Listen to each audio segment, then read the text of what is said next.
Kutsari, ang gagawin natin ngayon ay maglalagay tayo ng or mag-upholster tayo ng upuan ng e-bike. So, ito ay kuda. Ayan, nakikita ninyo. So, napakasimple lang nito. So, super simple na kayang-kaya nyong gawin to mag-isa. Actually, so lalagyan natin siya ng tela para merong cover to. Hindi siya agad-agad na plastic cover kasi yan lang siya. So, babaliktad natin. Make sure lang na yung ito ay lalagpas siya dito. So, ayan. Tapos, ganun din dito. Lalagpas lang siya dyan. Simpleng-simple lang to, napakadali lang. Gagamit lamang tayo dito ng simpleng tacker.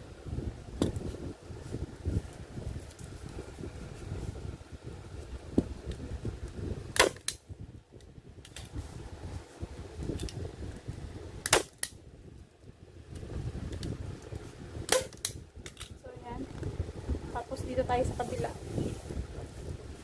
Pagdating dito sa kabila, kailangan hahapitin na natin siya. Para hindi naman siya yung kusot-kusot pagdating dun sa harapan.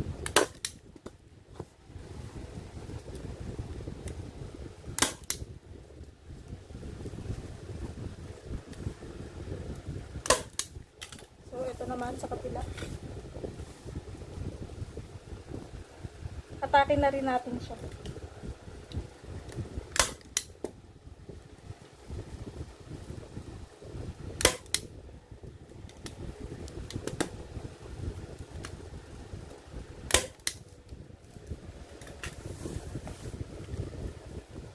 Atakin din natin to.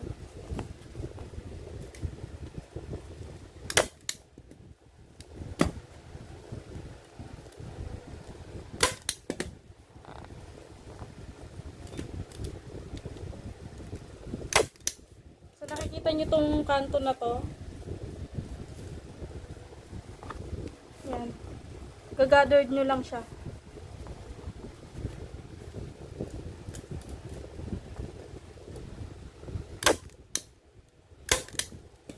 Ganon din dito sa kabila. Gathered nyo lang rin.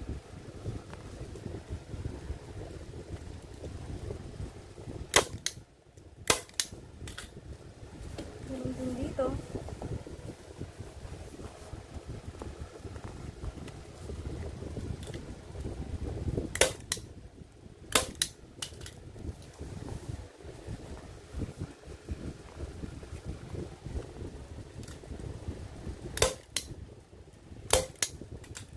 Sobra, guguntingin na lang natin yan.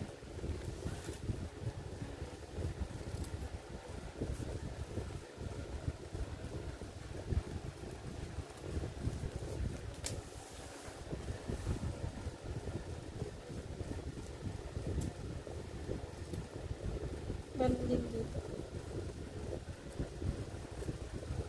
So, ayan na.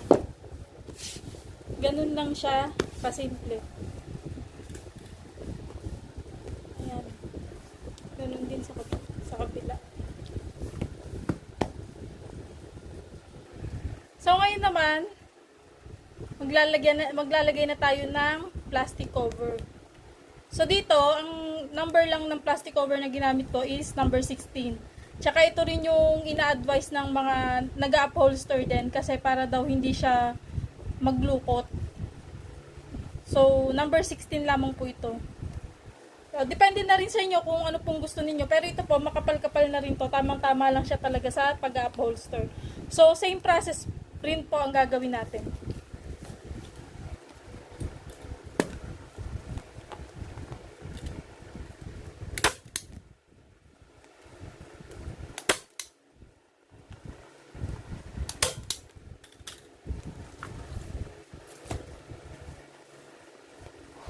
So, atakin mo pa rin po yan.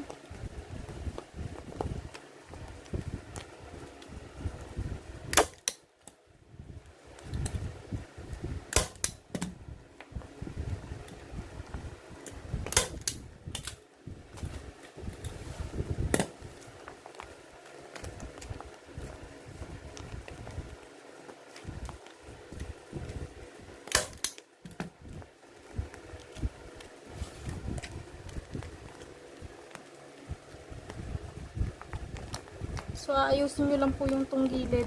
Kasi, pa-curve siya eh.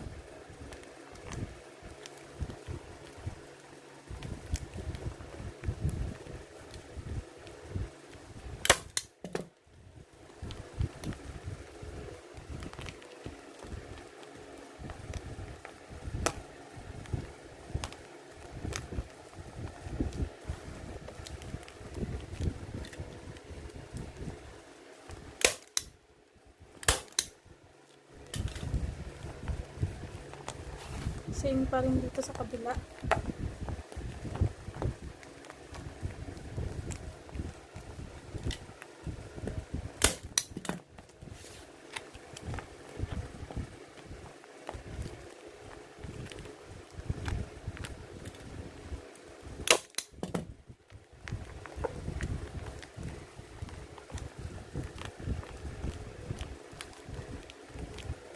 So, medyo makapal na nga itong number 16 eh.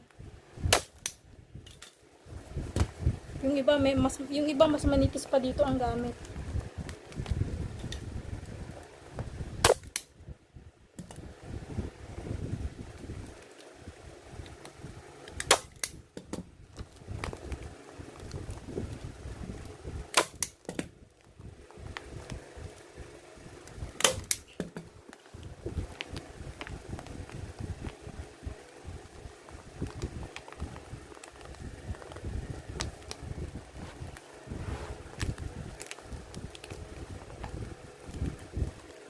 So, yan. Ang iba nito, ginagamitan nila ng blower or yung heat gun para mas umano siya, humakab yung plastic cover. So, ito hindi na natin gagamitin, no? Ano na lang natin yung, sundan na lang natin yung curve.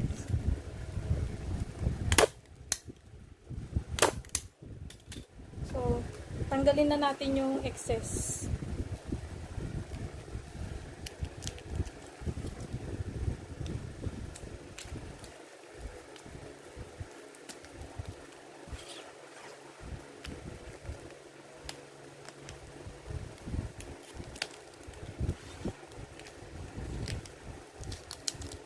So, ganun lamang po kasimple.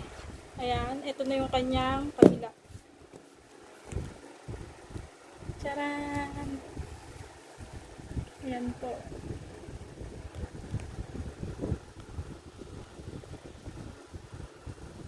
Ganyan lamang po kasimple. Ayan, nalagyan na natin siya. Tapos yung kanto niya, ayan.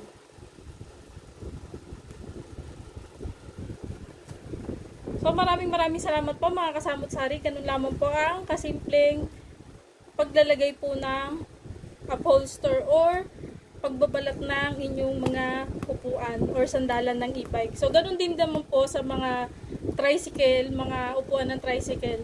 So, ito po, isa lamang po ito sa pinakasimpleng pag-upholster na ginagawa ko. Pero meron pa pong iba dito na kung gusto pong i-customize, katulad ng leather, yan, nananahi din po ako nun. So, additional nga lang yon sa mga gustong magpagawa. So, maraming salamat po, mga kasamot-sari once again. Maraming salamat!